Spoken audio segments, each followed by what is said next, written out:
Hi, everybody. Perry Wilson here. I have seen so many studies coming out recently employing generative AI like ChatGPT and trying to tangle with the question of how that's going to change healthcare, how we integrate this new tool into our practice. And I'm going to talk about one of those studies this week, but I thought it'd be a good opportunity to kind of think of like the bigger picture of how generative AIs like this change medicine.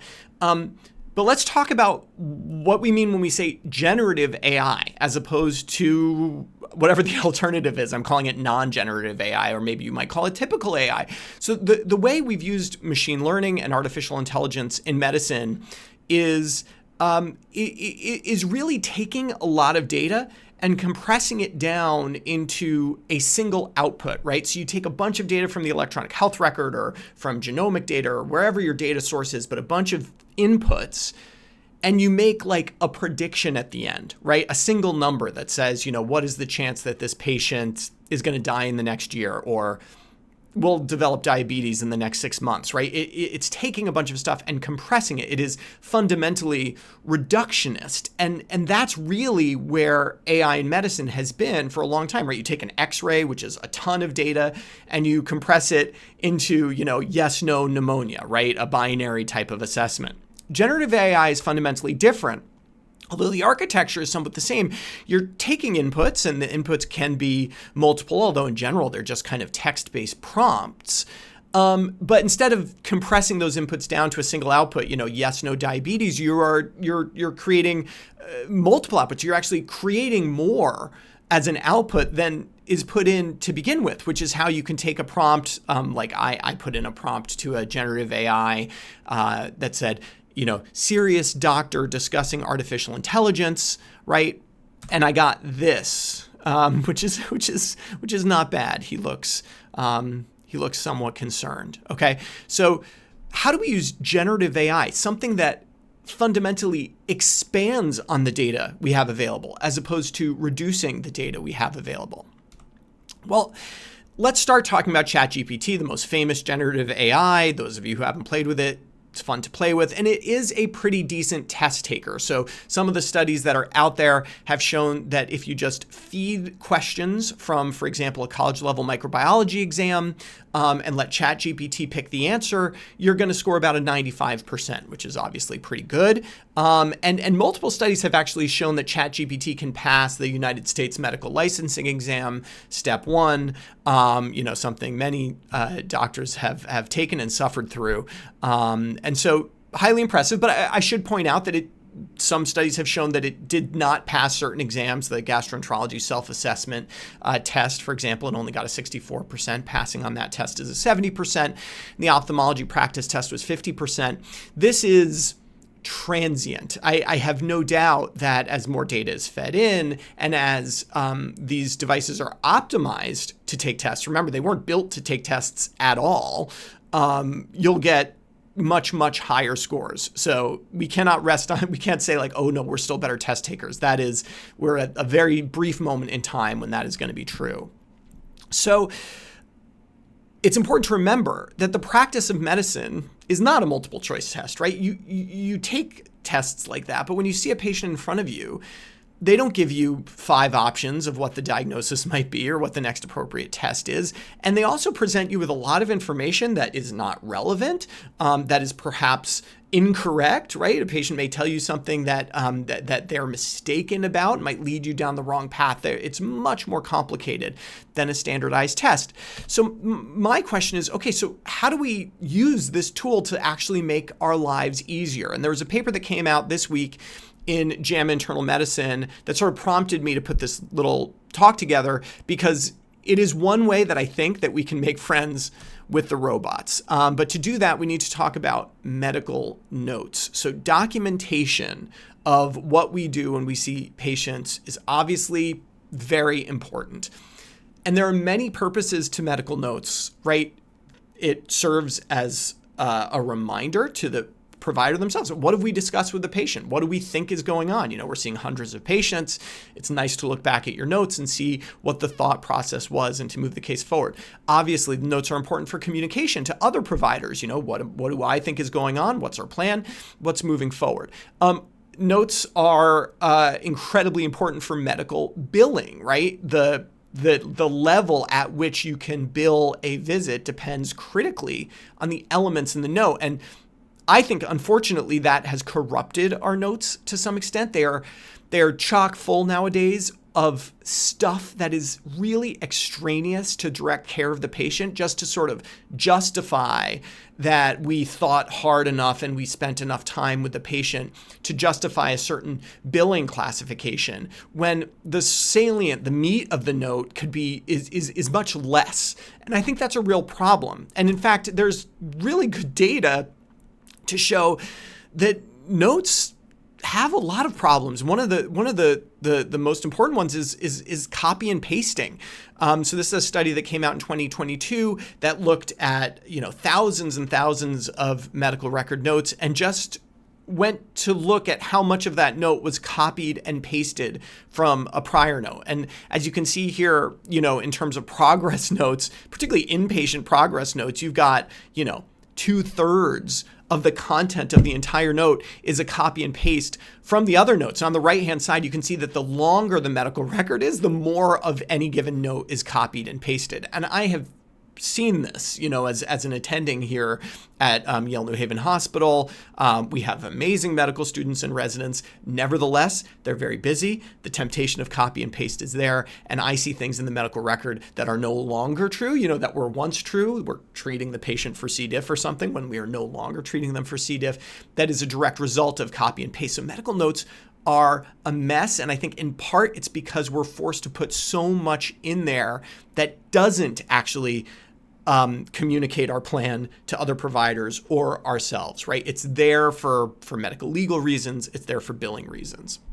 So, can ChatGPT write your history of present illness? This is the study that came out in JAMA Internal Medicine, comparison of history of present illness summaries generated by a chatbot and senior internal medicine residents. So the question is, that whole HPI, can we have the computer do that instead of us? Maybe saving us time and frustration at constantly being inside the electronic health record.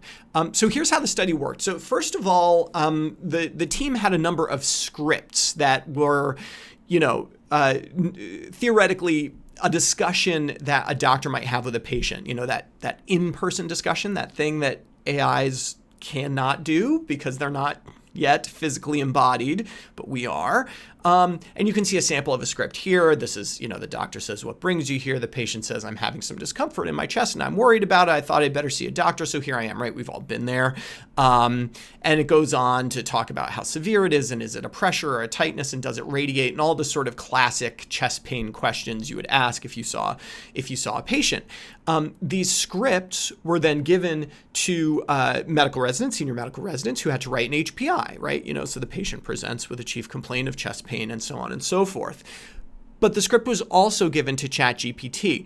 And the authors had to work a bit to get a good HPI out of ChatGPT.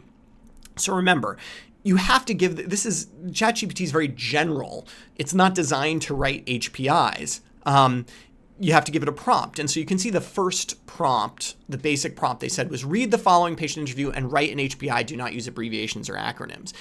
And they had the chatbot generate, from any given script, multiple HPIs. Remember, there's an element of randomness in these generative AIs. So every time you do it, even on the same script, you're going to get a slightly different output. And what they found, what you see here, this 2 number is the mean number of errors per HPI. And I'll show you an example of an error in a minute. And so they had to refine the prompt a little bit. So reminding the GPT to use standard medical terminology and language that is typically found in medical notes. Okay, still a fair number of errors until they said only include information that is explicitly stated by the patient. Do not include information about age or gender unless explicitly stated. Why did they have to say that? Do not use abbreviations or acronyms. So now we're getting to a very specific prompt to try to get it to output something that we like. And what they did is they had it using that prompt generate about 10 HPIs. And then they picked one that was sort of particularly good. Okay, so this is highly selected. This isn't throw stuff into the chat box, the chatbot, and get an HPI out. Highly selected stuff here.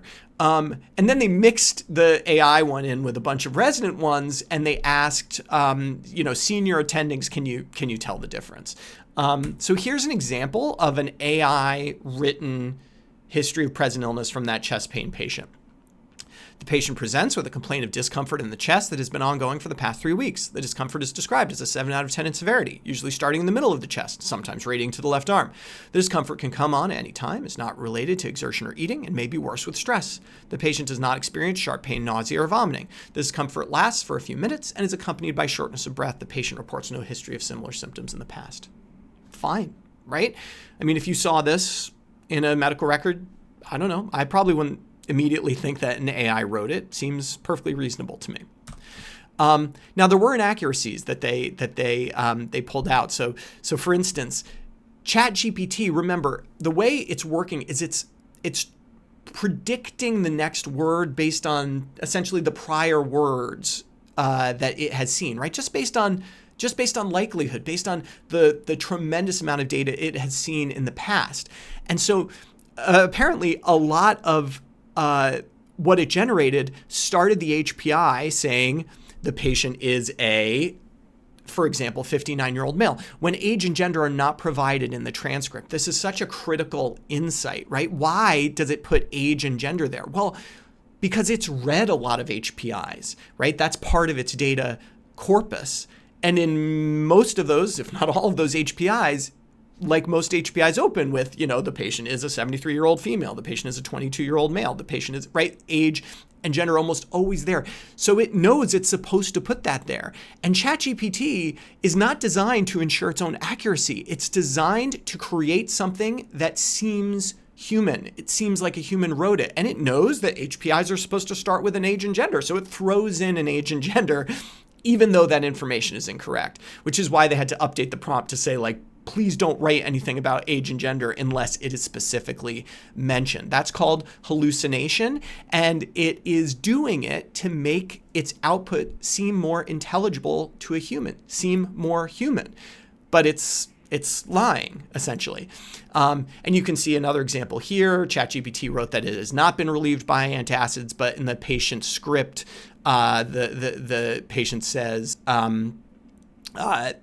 that antacids hadn't been tried. So again, you read the output and you say that output seems reasonable, but if you know the input, you would say, oh, it made a mistake. And of course, if you think about letting AI write our HPIs, you're not going to have access to the medical interview that generated that API, right? All you're going to have is the HPI at the end. And so the concern about accuracy is obviously huge here. But this is going to be overcome in the near future. I want to point out, first of all, that ChatGPT is not designed to write HPIs, and there are AIs designed. There are whole entire companies built on listening to medical interviews and generating an HPI from it, that are much better tuned than just throwing stuff into ChatGPT and playing with your prompts until you get good output. This is not an existential problem for AI. This is actually quite a fixable problem, and it will be fixed if it kind of already is fixed, even in the present, but certainly in the near future. What I think is going to happen here is something where, you can imagine that our notes can become, as doctors, can become highly information driven, right? That platonic, pure medical note, which doesn't have all the nonsense that's there for billing and medico-legal reasons. It just has the key important information that you want.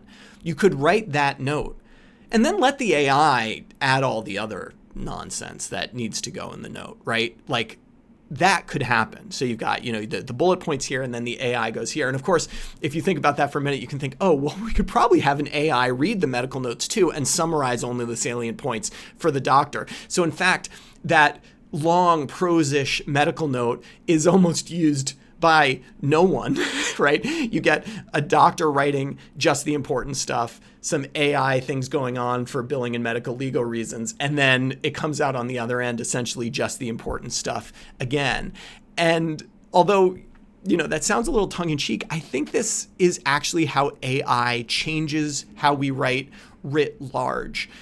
What these AI large language models show me is how much extraneous stuff there is in our writing, how much flourishes and unnecessary transitions and things that don't necessarily even convey emotion like a great writer will, right?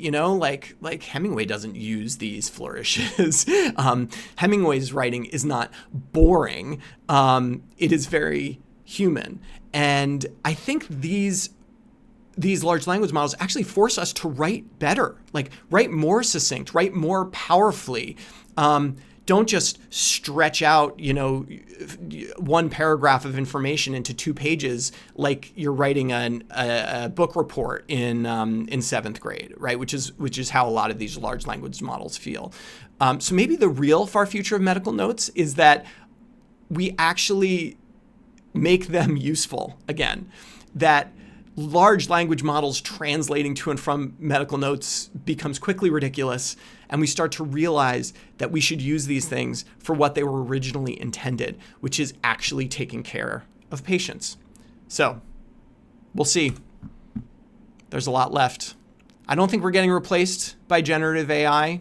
In fact, I think it's going to make us better, and I think it's going to trim a lot of the fat from the system as we realize that if something can be done this easily by an AI, then it's probably not that valuable. See you next time.